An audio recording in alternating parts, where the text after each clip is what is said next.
மகிமைப்படுவதாக.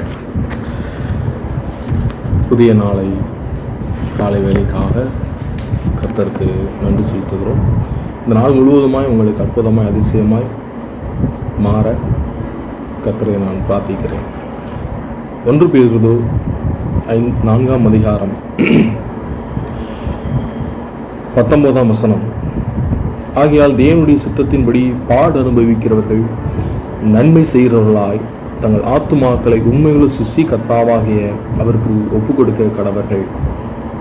ஆம், நாம் எதனாலே பாடு அனுபவிக்கிறோம்? இந்த உலகத்தில் பிறந்த எல்லாருக்கும் பாடு உண்டு, வேதனை உண்டு, போராட்டம் உண்டு, பிரச்சனை உண்டு, எல்லாமே உண்டு. ஆனால் அந்த காரியங்கள் எதனால் வருகிறது? இங்கே வேதம் சொல்லுகிறது, தேவனுடைய சித்தத்தின்படி பாடு அனுபவிக்கிறவர்கள் நன்மை செய்கிறவர்களாய். எல்லோ மனிதருக்கும் தேவ சித்தம் என்பது ஒன்று உண்டு. அதை பயணித்து அப்படிப்பட்ட பாடுகளை ஏற்றுக்கொண்டு நாம் பயணிக்கிறோமா?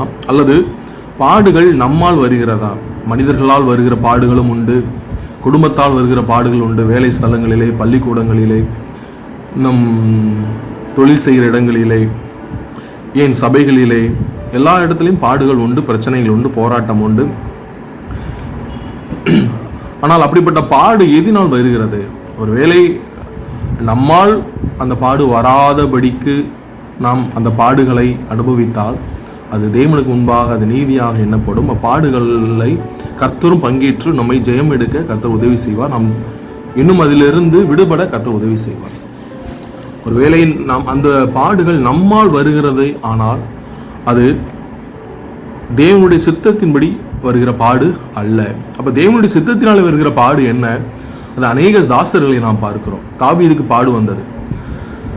தாவீது ராஜா ஆவதற்கு முன்பாக சாமுவேலால் அபிஷேகிக்கப்பட்டார். தாவீது தான் இஸ்ரவேலின் ராஜா என்று அறிவிக்கப்பட்டார். ஆனால் வெளியரங்கமாக அவர் முடிசூட்டப்படவில்லை. காரணம் என்ன? சவுல் என்கிற பாடு. சவுல் மூலியமாய் அவனுக்கு வந்த பாடுகள் அநேகம். துரத்தினார்கள், கொலை செய்ய துரத்தினார்கள், ஈட்டியை வைத்து எறிந்தார்கள், இன்னமெல்லாம் செய்து பார்த்தார்கள். ஆனால் அதையெல்லாம் சகித்து கொண்டார். தாவீதுக்கு ஒரு வேளை சவுல் அந்த குகையிலே வந்து மாட்டிக்கொண்டார். அப்பொழுது கூட தாவீது என்ன செய்யவில்லை? தன்னுடைய கையை ஏறெடுக்க துணியவில்லை. காரணம், இவர் கர்த்தரால் அபிஷேகிக்கப்பட்டவர், கர்த்தருடைய ஊழியக்காரன் என்று சொல்லி அவரை விடுவிக்கிறவராய் இருந்தார். பாருங்கள், எப்படிப்பட்ட பாடு வந்தும் தன்னுடைய உயிர் போற நிலைமையிலும் தாவீது தேவனுடைய சித்தத்திற்கு நேராக தன்னை அர்ப்பணிக்கிறவராய் மாத்திரமல்ல, அதன்படி செய்கிறவராய் கூட காணப்படுகிறார். அவர் நடிக்கவில்லை. தன்னை முழுவதுமாய் உண்மையிலேயே ஆவி, ஆத்மா, சரீரத்தில் தன்னை அர்ப்பணித்து தேவ திட்டத்தின்படி, தேவ செயல்களின்படி அவர் வாழுகிறவராய் அவர் காணப்பட்டார். நாம் வாசிக்கிறோம், அவர் வாழ்ந்து காட்டினார். நாம் எப்படிப்பட்ட பாடுகளை அனுபவிக்கிறோம்? இக்காலங்களில் அநேக பாடுகள் உண்டு.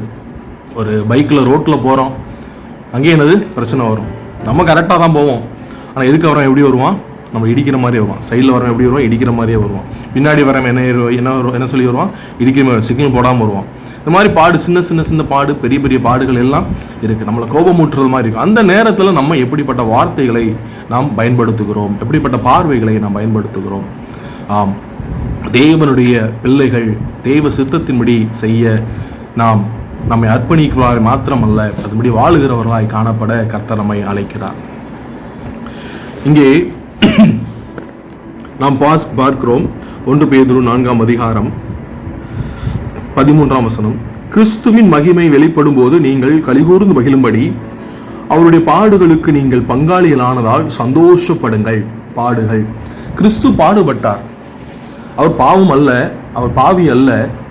ஆனாலும் உலகத்தின் பாவத்தை சுமந்து தீர்த்து பாடுபட்டார். யாருக்காக? நமக்காக, உங்களுக்காக, நம்முடைய சந்ததிகளுக்காக, இனி பிறக்க போரும் பிள்ளைகளுக்காக அவர் பாடுபட்டார். ஆம், அவர் குற்றம் அறியாதவர். உலகத்தான் சொல்றாங்க, நீதிமன்றங்கள்ல 100 குற்றவாளிகள் தப்பிக்கப்படலாம், ஆனா ஒரு நிரபராதி தண்டிக்கப்படக்கூடாது. ஆனால் இங்கே நிரபராதியாக இயேசு கிறிஸ்து தண்டிக்கப்பட்டார். ஆம், அவர் குற்றவாளி அல்ல, ஆனால் அவர் தண்டிக்கப்பட்டார். காரணம், நாம் செய்த பாவங்கள், நாம் செய்த துரோகங்கள், அக்கிரமங்கள், மீறுதல்கள் நிமித்தம் அவர் காயப்பட்டார், துக்கப்பட்டார், துயரப்பட்டார், சிலுவையை சகித்தார், மரித்தார், உயிர்த்தார். இப்பொழுதும் நம்மோடு கூட இருக்கிறார், மீண்டும் வரப்போகிறார். அவரோடு கூட இணைத்து கொள்ளும்படியாக யாரையெல்லாம் இணைத்து கொள்வார்? பாடுகளுக்கு பங்காளியானவர்களை. கிறிஸ்துவின் நிமித்தம் வருகிற பாடுகள், சுவிசேஷத்தின் நிமித்தம் வருகிற பாடுகள், அதை சகிக்கிறவர்களை பங்காளிகளாக தெரிந்து கொண்டு தம் பக்கத்தில் அமர்த்தி கொள்ள அவர் அழைக்க வருகிறார். ஆம், தேவனுடைய சித்தத்தின்படி பாட அனுபவிக்கிறவர்கள் நன்மை செய்கிறவர்களாக தன்னுடைய ஆத்துமாக்களை உண்மையுள்ள சிருஷ்டிகர்த்தாவாகிய அவருக்கு ஒப்பு கொடுக்க கடவர்கள். இந்த நாளிலே நம்முடைய ஆவி, ஆத்மா, சரீரத்தை ஒப்பு கொடுப்போம். நம்முடைய வேலையை, படிப்பை ஒப்பு கொடுப்போம். எதிர்காலத்தை ஒப்பு கொடுப்போம். நம்முடைய பிள்ளைகளை, குடும்பத்தை ஒப்பு கொடுப்போம். நம்முடைய வாகனத்தை ஒப்பு கொடுப்போம். நம்முடைய இருக்கிற இடங்களை ஒப்பு கொடுப்போம். எல்லாவற்றையும் ஒப்பு கொடுப்போம். அப்பொழுது கர்த்தர் அதனுடைய எல்லா செய்கைகளையும் அவர் செய்கிறவராய் இருப்பார், சித்தத்தின் நடத்துகிறவராய் இருப்பார். அப்படி நாம் ஒப்பு கொடுத்து வருகிற பாடுகளை நாம் சகித்தோம். ஆனால் மெய்யாகவே நீங்களும் நானுமே கிறிஸ்துவின் பங்காளிகள். ஆம், காட் பிளஸ் யூ.